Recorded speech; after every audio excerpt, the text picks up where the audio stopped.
Welcome to another exciting episode of Doug's Electronic Repair Bench.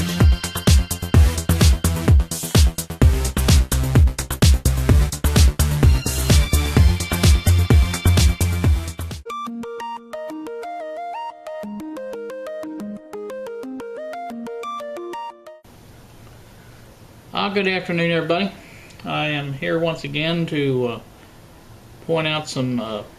I did some figuring on this DC panel, and what I'm going to do here is show you exactly what I came up with. So let me put up a graphic image on the screen, and we'll look at that. All right, what we got is a image. You'll see the variac in yellow over there. That's feeding the little blue thing there, which stands for full wave bridge rectifier. Out of that comes the red and black, which is the DC voltage, which will be variable depending on how much voltage is fed into it from the variac. And from there we go to a 2200 microfarad at 50 volt electrolytic capacitor, and there's where it starts to get interesting. There on the black, on the negative side, we see that it goes down all the way around to the directly to the DC output, all the way on the other side there. And on the top side, on the red side, it goes to a white line, which goes into the DC ammeter, and out of that comes a black line, which goes over to the DC output on the positive side. And also on that white input for that, the sampling for the DC voltmeter comes off that and goes into the DC voltmeter. Now notice also the sampling goes from the black line, ground line, coming over to the dark black line, which is the DC output. And so that's exactly how that's wired up according to the diagram I saw with the switch or the panel meters that I'm getting. So that should work rather well, I think. Now here is the problem I'm having. I'm going to put up another graphic here. You'll see these arrows are pointing at the switch points that I need switches at in order to cut the power off completely to the panel. One will switch off the variac line coming into the full wave bridge rectifier, and that will effectively cut the power to that circuit.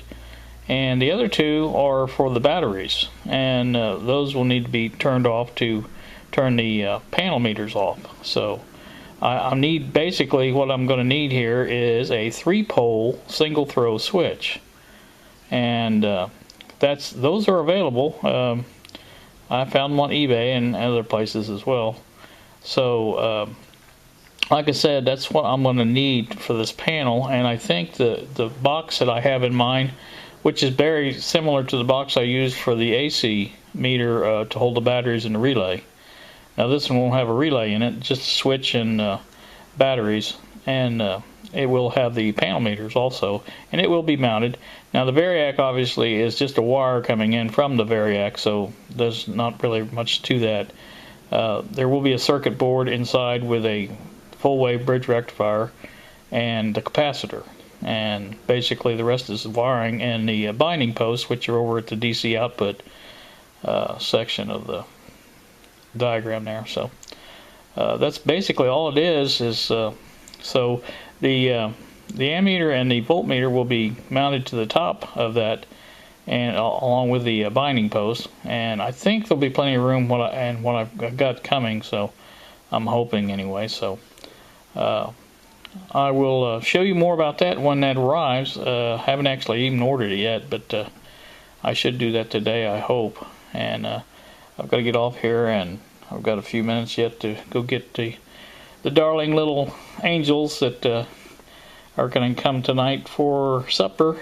And Lexi, of course, goes to work, so we'll have to drop her off around 5, I think. So anywho, that's pretty much going to be it for this little update. I think that's pretty clear I hope it is anyway, on how this is going to be wired. And yes, it's not anything precision as far as regulation and things like that. This will just be a straight DC voltage controlled by the Variac.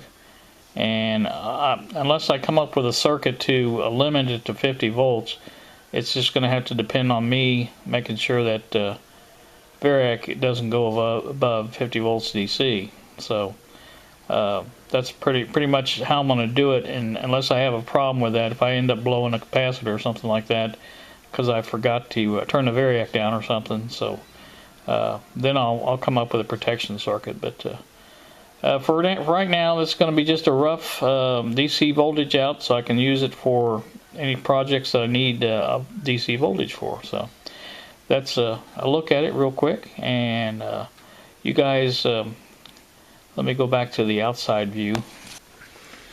You guys have a pleasant afternoon, evening, whatever. We got a little rain here. Nothing serious, but the temperatures ranging in the low 50s right today, so not a pleasant day. So you guys have the best that you can have, and thanks so much for watching, and we will talk to you later.